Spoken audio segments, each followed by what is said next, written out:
Hello friends, അസ്സലാമു അലൈക്കും. അപ്പോൾ എൻ്റെ മാമൻ്റെ വീട്ടിൽ വന്നപ്പോൾ അവിടുത്തെ ചെടികളിനെയൊക്കെ ഒന്ന് കാണിച്ചു തരാൻ വേണ്ടിയിട്ട് വീഡിയോ എടുത്തതാണ് കേട്ടോ. അതായത് 4 സെൻറ്റ് സ്ഥലമേ ഉള്ളൂ. അതിൽ ഒരു സെൻറ്റ് സ്ഥലം ഈ ചെടികൾക്കായി വിട്ടിട്ടുണ്ട് കേട്ടോ. അപ്പോൾ സ്ഥലപരിമിതി ഉള്ളവർക്ക് പറ്റിയ ഒരു വീഡിയോ കൂടി ആണേ.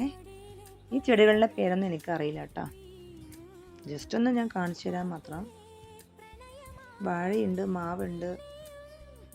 ടെറസിൻ്റെ മേലെ കയറി നിന്ന ഗായത്രിപ്പുഴി നമുക്ക് കാണാൻ പറ്റും. നല്ല വൈബാണ് കേട്ടോ. ഇവിടെ നിന്ന് നമുക്ക് വൈകുന്നേരം നിന്ന് നോക്കാനായിട്ട് കുട്ടികൾക്കൊക്കെ കയ്യിലെത്തും ദൂരത്താണ് മാങ്ങകളൊക്കെ നിൽക്കുന്നത്.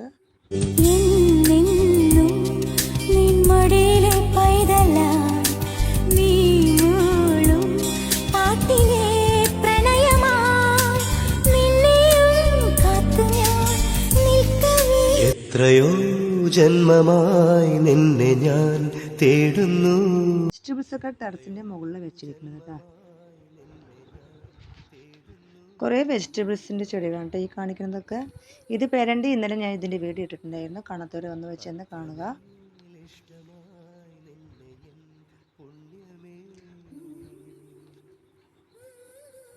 ഇതൊക്കെ വൈതിരിങ്ങ ചെടികളാണ് കേട്ടോ. പിന്നെ ഇത് കുറ്റിയാവരയാണ് കേട്ടോ. ഇതിൻ്റെ പൂക്കളൊക്കെ വരാൻ തുടങ്ങിയിട്ടുണ്ട്.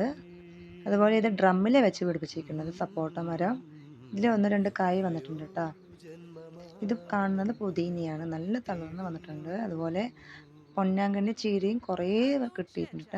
എത്രയോ ജന്മമായി നിന്നെ ഞാൻ തേടുന്നു. ഈ കാണുന്നതാണ് പൊന്നാങ്കണ്ണി ചീര.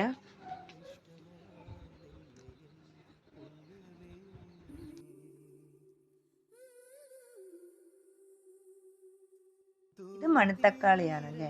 ഇത് പണ്ടുള്ളവർക്കൊക്കെ അറിയാൻ പറ്റും. സ്കൂളിൽ പഠിക്കുമ്പോൾ കുറേ കിട്ടിയിട്ടുണ്ടായിരുന്നു. ഇപ്പോൾ ആർക്കും അതൊന്നും കിട്ടാറില്ല. ഇപ്പോഴത്തെ കുട്ടികൾക്ക് ഇതിനെപ്പറ്റി ഒന്നും അറിയില്ല. പക്ഷെ അവർക്ക് കഴിച്ചപ്പോൾ ഭയങ്കരമായിട്ട് ഇഷ്ടപ്പെട്ടു. ഇത് അമ്മായിയാണ് കേട്ടോ ഈ ചെടി നട്ടുപിടിപ്പിക്കുന്നത്. ഇങ്ങനെ വെച്ചുണ്ടാക്കിയിട്ട് ഓരോ ഭാഗത്തേക്ക് അത് മാറ്റി വെക്കും കേട്ടോ. ഈ ചീരകളെല്ലാം എനിക്ക് വേണ്ടി കട്ട് ചെയ്യാണ് കേട്ടോ. ഇതിൻ്റെ റെസിപ്പി ഞാൻ ഇടുന്നതായിരിക്കും. ഇത് ചുണ്ടങ്ങ. ഇത് പണ്ട് കാലം മുതലേ ഉള്ളതാണ് കേട്ടോ. ഇപ്പോഴത്തെ ആൾക്കാർക്ക് ഇതിനെപ്പറ്റി അറിയില്ല. പക്ഷേ ഇത് നല്ല ടേസ്റ്റ് വേണം കേട്ടോ. ഇതിൻ്റെ കുരുവൊക്കെ കളഞ്ഞിട്ട് ചാറ് വയ്ക്കാനായിട്ട്. അപ്പോൾ ഇന്നത്തെ വീഡിയോ എത്രയേ ഉള്ളൂ. എല്ലാവരും ഒന്ന് കണ്ട് സപ്പോർട്ട് ചെയ്ത് ലൈക്കും ഷെയറും ചെയ്ത് സബ്സ്ക്രൈബും ചെയ്യാൻ മറക്കല്ലേ. എല്ലാവർക്കും ബൈ ബൈ, ടേക്ക് കെയർ, അസ്സലാമു അലൈക്കും.